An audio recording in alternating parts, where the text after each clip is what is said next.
Você está ouvindo Jornal Brasil Atual. As notícias que os outros não dão. Agora são 8 horas e 44 minutos e vamos fazer contato com o cientista político e coordenador do mestrado profissional em Gestão e Políticas Públicas da Fundação Getúlio Vargas, Cláudio Gonçalves Couto. Bom dia, Cláudio. Bom dia, tudo bem? Tudo certo, tudo aí na medida do possível, né, de isolamento social e também com a situação política que está bastante conturbada, né?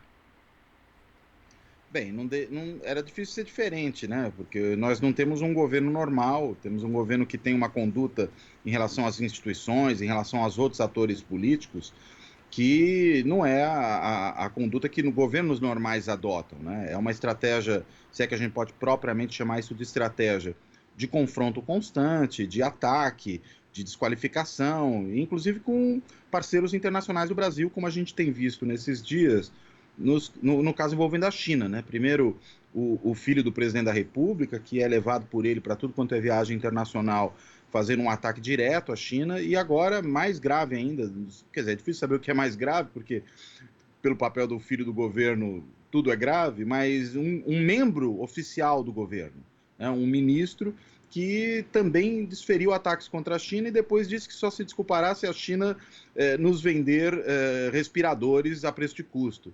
Então, é muito difícil, né, num governo dessa natureza, com pessoas que se comportam dessa forma, não haver crise. E acho que a cereja do bolo é essa sabotagem diária do presidente da República ao seu ministro da Saúde, que é uma situação surreal, né, porque ele diz, inclusive, que pode demiti-lo a qualquer momento, mas não o demite. O que gera uma situação kafkiana, não kafkiana, como diria o ministro Weintraub, né, mas kafkiana. Né, porque, afinal de contas, se o presidente pode demitir, por que não demite, né? Não, de fato, né? E acaba paralisando ali as atividades do Ministério. Mas ontem, e também isso é uma tática, né, Couto? Porque quando a gente tem, por exemplo, isso de vaza uma coisa que e aí a imprensa dá, tal, olha, vai acontecer isso, depois não acontece. O Bolsonaro e a sua tropa dizem que, na verdade, a imprensa está ali divulgando fake news. Isso é uma estratégia muito adotada pelo governo Bolsonaro, né? Ah, certamente, né? Claro que nesse caso aí é difícil saber se foi uma notícia plantada para depois desacreditar a imprensa, porque essa tem sido realmente uma tática desse governo, ou se na verdade simplesmente era um bochicho que acontecia ali dentro do governo e que foi noticiado, como normalmente tem que ser mesmo, a imprensa está aí para isso, para noticiar inclusive boatos quando eles surgem, mas dizer que são boatos, e foi exatamente essa notícia, né? Se dizia que havia rumores da possível demissão do ministro da Saúde, mas, enfim, a tática deles tem sido essa, solta a notícia, depois não faz aquilo que foi noticiado só para dizer que a imprensa mentiu, né? E talvez tenha sido isso novamente, mas eu acredito que na realidade é uma situação mais séria. O que me parece é que muito provavelmente Bolsonaro ele foi obstaculizado na sua tentativa de demitir o ministro da Saúde pelo núcleo militar do governo. O que mostra uma coisa, se o ministro da Saúde não pode ser demitido e os principais atores para essa não demissão são justamente os membros do núcleo militar do governo, ele pode menos ainda demitir essas pessoas, os membros do núcleo militar do governo. Então nós hoje, pelo jeito, estamos sendo, pelo menos em parte, governados por esse núcleo militar. Eu digo em parte porque, evidentemente, você tem aí as confusões causadas pelo Bolsonaro, que apesar dessa atuação dos militares, ela continua acontecendo. Ele provavelmente vai aprontar alguma situação hoje, a gente só precisa esperar um pouco para ver qual vai ser. E dentro dessa situação paradoxal, então, Couto, a gente pode entender que o Congresso Nacional não vai tocar um processo de impeachment, porque muita gente entende que o Brasil não precisaria de mais essa instabilidade nesse momento. Mas se o Bolsonaro é um presidente tutelado por militares, a preocupação é o que vai ser desse país depois da pandemia, né? A gente vai conseguir ter uma democracia efetivada, vamos ter um governo de militares. O que dá para projetar nesses termos, Couto? Olha, eu imagino que é preciso primeiro aguardar a passagem dessa parte crítica do movimento da pandemia, né? Depois que se passar essa onda maior de contágio, esse período de maior pressão sobre o sistema de saúde, aí algum tipo de medida em relação ao Bolsonaro pode efetivamente ser tomado, né? Porque agora, né, realmente iniciar um processo de impeachment paralisaria quase todo o processo decisório em relação a outras coisas.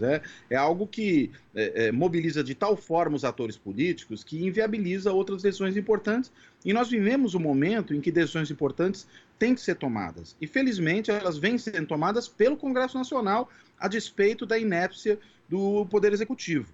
Então, eu entendo que, em boa parte, o não andamento desse processo de impeachment agora, ele acontece por conta disso. Mas também há outros fatores.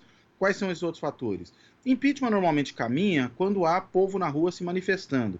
E, nesse momento, por razões óbvias, é impossível haver gente na rua se manifestando. Né? As pessoas têm que ficar em casa. Né? Só o presidente é que diz que não. Os únicos que vão para a rua são justamente os apoiadores do presidente da República. Então é muito complicado você ter um processo de impeachment nesse momento.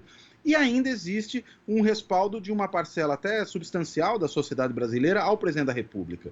As pesquisas aí que saíram nos últimos dias mostram que há pelo menos ali uns 30% da sociedade que apoia o presidente da República. E esses 30% que apoiam o presidente da República, eles são capazes de dar-lhe uma sobrevida. Então a gente vive um paradoxo. O presidente cria confusões que justificam o seu impeachment, mas pelo momento crítico em que ele cria essas confusões, o impeachment tem que ser adiado. Vamos agora à participação de Marilu Cabanhas. Oi, Marilu. Foi, Cláudio, perfeita Olá. essa sua análise, Cláudio, perfeita. Eu queria que você agora comentasse também a questão agora, o posicionamento, né, tanto do Poder Judiciário quanto do Legislativo. Bom, o Rodrigo Maia, né, disse que se o Bolsonaro tomar medidas, né, exatamente para assinar o decreto abrindo o comércio ou tomar atitudes contrárias às orientações da OMS, realmente ele vai poder ser responsabilizado. Aí a Câmara entra, o Senado entra e derruba essa medida. E o Gilmar Mendes, né, do STF, também diz que não vai validar, que o STF não vai validar as decisões do governo que contrariem as orientações da OMS. Bom, o papel do Judiciário e do Legislativo nesse momento, bastante importante, né, Cláudio? Sem dúvida nenhuma. É para isso que existem os outros poderes, né? Para conter os excessos do presidente da República, os excessos, enfim, dos demais poderes. E nesse caso aqui a gente está falando claramente do Poder Executivo e no Poder Executivo da pessoa do presidente da República. Agora, Bolsonaro é um pouco aquele louco que não rasga dinheiro, né? Porque ao mesmo tempo que ele promove essa confusão, que ele pede que as pessoas vão à rua, ele hesita em tomar medidas formais que deixem isso claro. Esse decreto liberando as pessoas, ele diz que vai editar, mas não edita. Assim como ele diz que vai demitir o ministro da Saúde, mas não demite. Então é o cão que ladra, mas não morde. Só que faz um barulho danado e esse barulho atrapalha o sono de todo mundo. Né? E é por isso que ele pode, afinal de contas, ser responsabilizado, mesmo sem formalizar essas medidas, tendo em vista a confusão que ele provoca. Mas é claro que se ele formalizar, a situação fica muito mais clara, ela fica muito mais sacramentada, e eu entendo que é isso que está sendo alertado pelos dirigentes dos outros poderes, pelos membros dos outros poderes. E é bom lembrar mais uma coisa, mesmo que ele edite um decreto dessa natureza, o Poder Legislativo pode editar um decreto legislativo revogando o decreto presidencial. Né? Agora, é claro que se isso ocorrer, nós temos uma escalada de conflito entre os poderes. Né? Ela já vem acontecendo, mas ela apenas atingiria um grau a mais, um grau mais elevado da crise. Perfeito. Glauco? Tá certo, Couto. Queria agradecer aqui a sua participação no Jornal Brasil Atual e a gente vai conversar novamente, até porque esse cenário político vai continuar conturbado, né? Não tem como não continuar, né? A própria questão sanitária por si só já produz uma perturbação muito grande, né? Não bastasse isso, essa conduta disfuncional do presidente da República, evidentemente só piora as coisas, né?